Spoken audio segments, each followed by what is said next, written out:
조갑제TV 시청자 여러분 안녕하십니까? 저는 조갑제닷컴의 조셉별입니다. 2024년 1월 18일 오후 4시를 가리키고 있습니다. 오늘 이준석 개혁신당이 아주 논쟁적인 공약 하나를 발표했습니다. 자, 보시면 현재 65세 이상에게 제공되는 지하철 무상 이용 혜택을 폐지하겠다라고 밝혔습니다. 물론 폐지만 하는 것은 아닙니다. 월 10,000원씩 연간 12만 원의 교통카드를 제공하는 이런 내용도 포함되어 있습니다. 자, 이 내용 좀 살펴보겠습니다. 저는 이 보도를 접하면서 정말 크게 웃었는데 정말 이준석의 개혁신당만이 낼 수 있는 공약이구나라는 생각 들었습니다.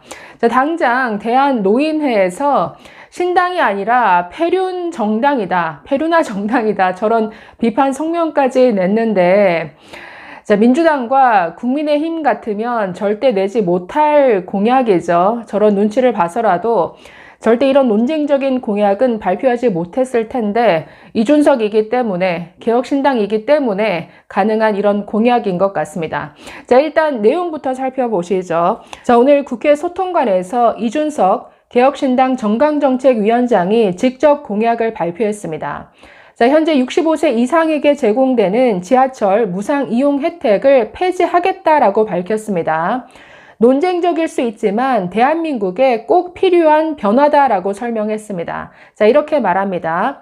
44년 전 공산국가였던 소련의 고연령층 무임승차 제도를 본떠 70세 이상 50% 할인 정책으로 시작했고 1984년에는 65세 이상 무임으로 변경된 이 제도는 이제 수명을 다했다라고 말합니다. 자, 그러면서 도시철도 무임승차 제도를 폐지하고 2023년 기준 전국 950만 명에 달하는 만 65세 이상 노인층에게 월 1만 원에 해당되는 연간 12만 원을 지급하는 방식으로 전환하겠다라고 밝혔습니다. 자, 현재의 제도는 폐지하고 대신에 월 10,000원씩 연간 12만 원의 교통카드를 지급하는 방식으로 바꾸겠다라는 겁니다. 자, 그러면 현재 제도의 문제점이 뭐냐? 불공정하다라고 지적하는데, 자, 이렇게 설명합니다. 도시철도가 운영되는 수도권과 부산, 대구, 인천, 광주, 대전 등의 지역에서는 무임승차 제도를 통해 혜택을 보는 분들이 있지만 나머지 지역에서는 그림의 떡과 같은 제도다. 또 역세권에 거주하지 않아서 버스와 지하철을 번갈아 이용하는 고연령층에게도 현행 제도는 매우 불합리하다라고 이렇게 지적했습니다.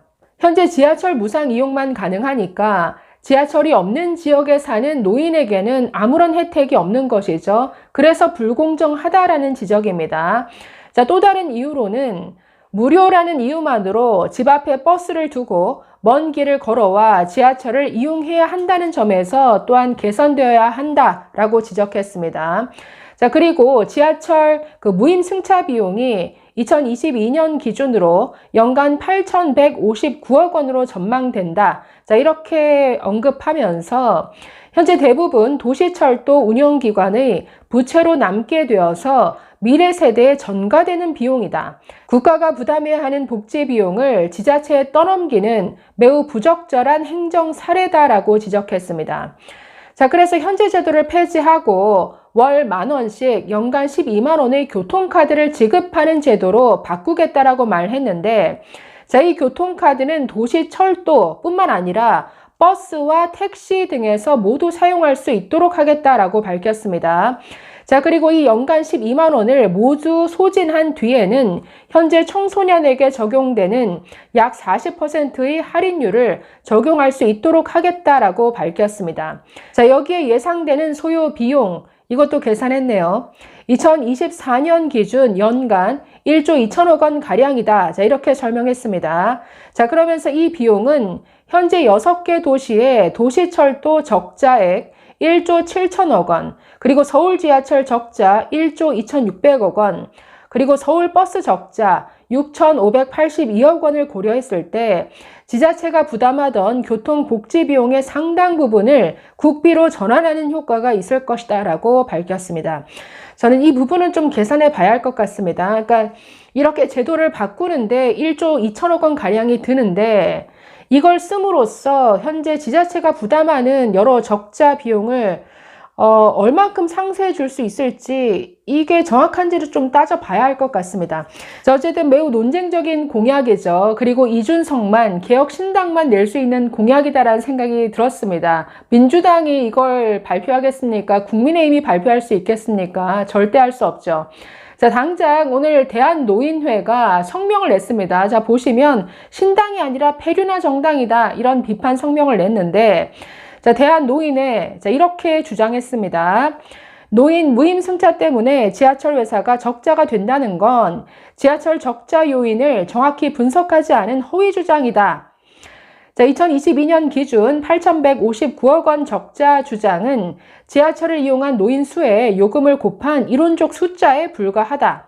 이 논리는 지하철 회사가 운영을 방만하게 하고 노인 무임승차에 덤터기를 씌우는 지하철 회사의 대변인을 자처한 망발이다. 자, 이렇게 주장하면서 지하철 무임승차로 인해서 노인들이 집에 있지 않고 움직이기 때문에 걷기 운동으로 건강해지는 것을 간과한 주장이고, 지하철 무임으로 노인들이 335 버타며 여행하는 행복권을 박탈하는 것이다. 또한 무임승차로 소품을 배달하는 수많은 노인들의 일자리를 박탈하는 것임을 간과한 무지의 주장이다. 자, 이렇게 비판했습니다. 자, 이에 대해서 즉각 이준석, 곧바로 페이스북에 자, 이렇게 썼습니다. 대한노인회의 개혁신당의 교통복지 정책에 대한 즉각적인 피드백 감사하다.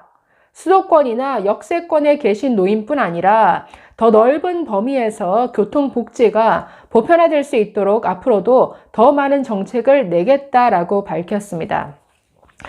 자, 앞으로 이런 아주 논쟁적인 사실 화두가 앞으로 대한민국에 많이 나올 수밖에 없죠. 왜냐하면 우리가 닥친 이 인구 절벽 문제, 고령화 문제, 대한민국 현재 평균 연령이 작년 기준으로 44.9세입니다. 매우 정말 우리나라가 점점 늙은 국가가 되어가고 있죠. 현재 60세 이상 인구가 우리나라에서 차지하는 비율이 거의 25%가량입니다. 4분의 1 정도 되죠. 그러니까 점점 고령화가 되어 가기 때문에 앞으로 뭐 세수는 줄어들고 점점 이 노동인구, 생산성 있는 노동인구는 줄어들 텐데 그만큼 복지 지출이 늘어나면 정말 이걸 효율적으로 어떻게 쓸 것인가를 앞으로 정말 골똘히 연구를 해야 되는데, 앞으로 청년층과 이 노인 세대들 간의 갈등을 유발하는 이런 논쟁거리들이 사실은 훨씬 더 많이 나올 텐데, 저는 그것이 이미 시작되었다라는 생각이 들었습니다. 이 관련 기사에 뭐 수천 건의 댓글들이 달렸습니다. 거기 보면은 뭐 이준석을 욕하는 댓글도 굉장히 많고, 반면에 아니 이건 심각히 우리가 고민해야 될 문제다. 여러 비판 댓글뿐만 아니라 지지하는 이런 댓글, 서로 그 댓글 안에서도 여러 논쟁이 계속 이어지고 있는 걸 보면은 확실히 중요한 화두를 던진 것으로 보입니다. 댓글 몇 개만 한번 살펴볼까요? 동아일보에 달린 댓글인데 한번 몇 개만 읽어보겠습니다. 자, 첫 번째 댓글. 70세에도 일하는 노인들이 얼마나 많은데 65세를 노인이라고 하는 것 자체가 시대착오적 인식인데 지금이라도 바로 잡겠다니 다행이네요. 자, 두 번째. 지하철 없는 지역과의 형평성을 고려한 점은 좋다. 잘 다듬어 봐라. 인간 이준석은 별로지만 이 정책은 개발할 필요가 있다. 자, 이미 지방 지자체들 벌써부터 노인분들 무상 티켓 다 나눠주고 공짜한 지 오래됐어요. 오히려 서울이 지하철만 되고 버스가 안 되죠. 댓글 다시는 분들 잘 모르고 그냥 편싸움 하시는 것 같아요. 웃는 사람은 딱 하나 이준석 씨 같네요. 그분의 속셈이 이거니까요. 지금대로도 좋고 이준석 씨 말대로도 다 좋아요. 그게 그거예요. 싸우지 마세요. 뭐 댓글 보면은 뭐 이준석이 뭐 세대 갈라치게 한다 이런 비판도 많습니다. 그러나 뭐 여러 의견들이 있다라는 것, 논쟁거리가 되는 화두를 던졌다는 점에서 저는 의미가 있는 것으로 보는데요. 자, 몇 개만 더 보겠습니다. 옳은 방향이라고 생각합니다. 빚만 늘려가는 복지 정책보다 현실적이고 실질적인 정책으로 바꿔야 하는데 표 줄어들까봐 말 못하고 있는 국회의원들이 한심한 거죠.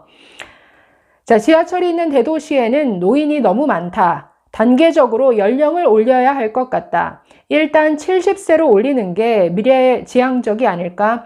그러니까 당장 없애지는 말고 그 연령 상한선을 올리자 뭐 이런 제안을 하고 있네요. 자, 마지막입니다.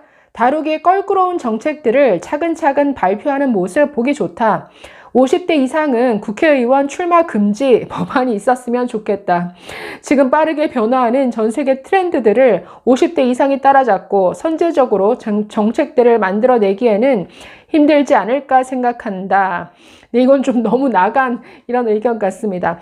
자, 어쨌든 그 수많은 댓글들이 달렸는데, 물론 비판 댓글도 굉장히 많지만, 이런 여러 가지 제안들을 하는 이런 댓글들이 많은 걸 보면은, 자, 논쟁적이긴 하나, 이 대한민국 미래를 위해서는 반드시 필요한 이런 논쟁이 아닐까 싶어서, 자, 오늘 이런 아주 비판도 많이 받을 이런 공약이 나온 데 대해서 저는 매우 웃으면서 봤습니다. 여러분 어떻게 생각하시나요? 감사합니다.